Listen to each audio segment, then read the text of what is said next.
ಬಸವ ಕಲ್ಯಾಣದಲ್ಲಿ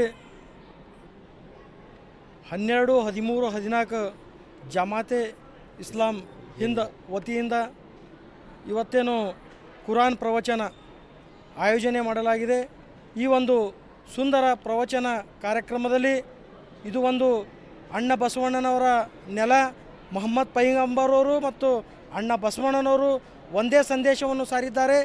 ಈ ಸಂದೇಶ ಇಡೀ ನಮ್ಮ ಹಿಂದೂ ಕುಲ, ಮಾನವ ಕುಲಕ್ಕೆ ಎಲ್ಲರಿಗೂ ಕೂಡ ಉಪಯೋಗವಾಗಲಿದೆ. ನಮ್ಮ ಮಂಗಳೂರಿನಿಂದ ಮೊಹಮ್ಮದ್ ಕುಯ್ ಅವರು ಭಾಳ ಒಳ್ಳೆಯ ಸುಂದರ ಮಾರ್ಮಿಕವಾದಂತಹ ಒಂದು ಪ್ರವಚನವನ್ನು ಕೊಡ್ತಾ ಇದ್ದಾರೆ.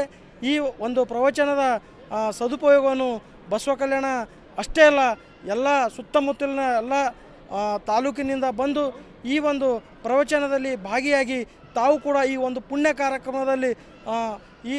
ಕಾರ್ಯಕ್ರಮದ ಒಂದು ತಾವೆಲ್ಲ ಸಂದೇಶ ಸಾರಿ ಮತ್ತು ಇದು ತಮ್ಮ ಒಂದು ಜೀವನದಲ್ಲಿ ಕೂಡ ಅಳವಡಿಸಿಕೊಂಡಿದಾಗ ಮಾತ್ರ ಈ ಒಂದು ಪ್ರವಚನ ನಾವು ಕೇಳಿದ್ದಕ್ಕೆ ಸಾರ್ಥಕವಾಗುತ್ತದೆ. ಮತ್ತು ನಾಳೆ ಕೊನೆಯ ದಿನ ಇದೆ.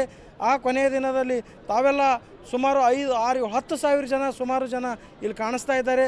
ಮತ್ತು ಈ ಪ್ರವಚನ 8ನೇ ವರ್ಷದ ಪ್ರವಚನ ಇದೆ.